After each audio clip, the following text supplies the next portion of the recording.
বন্ধু-বান্ধৱীসকল মই যে আপোনালোকক দেখুৱাম আপোনালোকে কেনেকৈ এনেধৰণৰ মাইকফোনবিলাক আপোনালোকৰ মোবাইল ফোনত ব্যৱহাৰ কৰি আপোনালোকে ইউটিউবৰে হওক বা ফেচবুকৰে ৰিলচ বা আপোনালোকৰ ইনষ্টাগ্ৰামৰে ভিডিঅ' আপোনালোকে বনাব পাৰিব অতি সহজত আৰু এই মাইকটো আপোনালোকে কেনেকৈ আপোনালোকৰ মোবাইল ফোনৰ লগত আপোনালোকে কানেক্ট কৰিব লাগিব এই ভিডিঅ'টো আজি মই সম্পূৰ্ণ আপোনালোকক দেখুৱাম। নমস্কাৰ বন্ধু-বান্ধৱীসকল, মোৰ নাম ৰাহুল। আপোনালোকক আকৌ এবাৰ স্বাগতম জনাইছোঁ SMK সাপোৰ্টৰ অন্য এটা ভিডিঅ' মাজলৈ। বন্ধু-বান্ধৱীসকল, মই যে আপোনালোকক দেখুৱাম আপোনালোকে কেনেকৈ এক্সটাৰ্নেল মাইক যিবোৰ মাইক কেনেকৈ কিনিব পাৰি আপোনালোকৰ সেইবিলাক মাইক কেনেকৈ আপোনালোকৰ মোবাইল ফোনত কানেক্ট কৰি আপোনালোকে মোবাইল ফোনৰ দ্বাৰা আপোনালোকে ভিডিঅ' বনাব পাৰে এই ভিডিঅ'টো আজি মই একদম সম্পূৰ্ণভাৱে আপোনালোকক দেখুৱাম। আপোনালোকে ভিডিঅ'টো অলপমান স্কিপ নকৰাকৈ আৰম্ভণিৰ পৰা শেষলৈ চাই থাকক, কিয়নো আপোনালোকক মই একদম সহজ সৰলভাৱে দেখুৱাম আপোনালোকে কেনেকৈ এই মাইক ফোনটো মোবাইল কানেক্ট কৰিব লাগে, লগতে মোবাইল ফোনটো কেনেকৈ ব্যৱহাৰ কৰিব লাগে এই মাইকটো কানেক্ট কৰি। আজি এই ভিডিঅ'টো আপোনালোকক মই সম্পূৰ্ণ দেখুৱাম। বলক বন্ধুসকল, ভিডিঅ'টোৰ মাজলৈ আগবাঢ়ো। বন্ধু-বান্ধৱীসকল, ভিডিঅ'টোৰ মাজলৈ আগবঢ়াৰ আগতে আপোনালোক কৈ দিওঁ যে যদি আপুনি মোৰ চেনেলত নতুন আহিছে তেনেহ'লে প্লিজ চেনেলটো ছাবস্ক্ৰাইব কৰি বেল আইকনত দবাই থৈ দিব, কাৰণ এনেধৰণৰ ইনফৰ্মেটিভ ভিডিঅ'বোৰ অসমীয়াত কেৱল মোৰ এই ইউটিউব চেনেলতে পাব।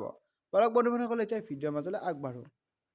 বন্ধু-বান্ধৱীসকল, মই আপোনালোকক দেখুৱাৰ আগতে প্ৰথমতে এই মাইক ফোনটো মই আনবক্সিং কৰিলোঁ, তাৰপিছত আপোনালোকক দেখুৱাম ইয়াত কি পায় আৰু কেনেকৈ এইবিলাক বস্তু আপোনালোকে ব্যৱহাৰ কৰিব পাৰিব। বন্ধু-বান্ধৱীসকল, প্ৰথমতে এই বস্তুটো মই আনবক্সিং কৰি লৈছোঁ। প্ৰথমতে আপোনালোকে ইয়াৰ লগত এটা মাইক ফোন আৰু লগতে এটা আপুনি ৰিচিভাৰ পাব। এইটো ৰিচিভাৰৰ দ্বাৰা আপুনি আপোনাৰ মোবাইল ফোনত কানেক্ট কৰিব লাগিব আৰু এইটোৰে আপুনি কথা ক'ব লাগিব। মানে আপুনি যিখিনি কথা ইয়াত ক'ব সেইখিনি কথা ইয়াত যাব আৰু এইটোৱে ৰিচিভ কৰি আপোনাৰ ভইচখিনি আপোনাৰ মোবাইলত ট্ৰান্সফাৰ কৰি দিব। এতিয়া এইটো কেনেকৈ ব্যৱহাৰ কৰিব লাগে আপোনালোকক দেখুৱাই আছোঁ। প্ৰথমতে মই এটা মোবাইল ফোন ওলাই লৈছোঁ।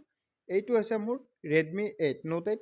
ইয়াত মই ব্যৱহাৰ কৰি দেখুৱাম। প্ৰথমতে আপোনালোকে চিম্পলি এইটো এইবিলাকলৈ আপোনালোকে ইনচাৰ্ট কৰি দিলে হ'ল, মানে এইপিনে প্লাগ ইন কৰি দিলে হ'ল।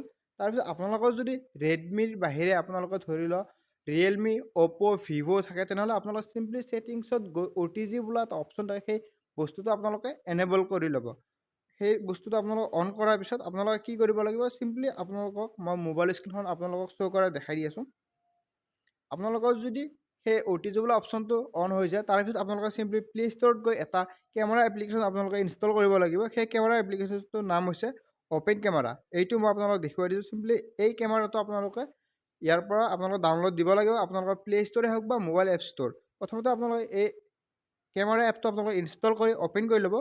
অ'পেন কৰাৰ পিছত আপোনালোকৰ যিটো ৰিচিভাৰ আছে আপোনালোকে এই ৰিচিভাৰটো আপোনালোকৰ মোবাইল ফোনত ইনচাৰ্ট কৰি ল'ব। তাৰপিছত আপোনালোকে ইয়াত কোণত আপোনালোকে এটা ছেটিংছ আইকন দেখা পাব। চিম্পলি ছেটিংছ আইকনটো এবাৰ ক্লিক কৰি দিব। ছেটিংছ আইকনটো ক্লিক কৰি আপোনালোকে অলপমান তলত যাব, ইয়াত এটা ভিডিঅ' ছেটিংছ বুলি আছে। চিম্পলি ভিডিঅ' ছেটিংছটোত আপুনি এবাৰ ক্লিক কৰি দিব।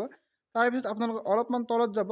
তলত গৈ আপুনি চিম্পলি ইফালে আছে এটা অডিঅ' চ'ৰ্চ। চিম্পলি ইয়াত অডিঅ' চ'ৰ্চটো আপোনালোকে ক্লিক কৰি আপোনালোকৰ যদি ওপৰত থাকে তেনেহ'লে আপোনালোকৰ যিটো 2 নম্বৰ অপশ্যন আছে এক্সটাৰ্নেল মাইক ইফ প্ৰেজেণ্টটো আপোনালোকে ছিলেক্ট কৰিব। ছিলেক্ট কৰি আপোনালোকে চিম্পলি বেক আহি যাব আৰু আপোনালোকৰ মাইকটো আপোনালোকে চিম্পলি অন কৰি ল'ব।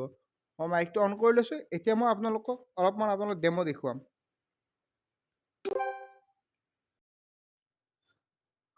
আৰু আপোনালোকে যে ভিডিঅ'টো দেখা পাই আছে আৰু আপোনালোকে যি ভইচটো আপোনালোকে শুনি আছে এই ভিডিঅ' ভইচটো চিম্পলি এই মাইক ফোনেৰে মই ৰেকৰ্ডিং কৰা হয়। আপোনালোকৰ কেনে হৈছে আপোনালোকে কমেণ্টত জনাব।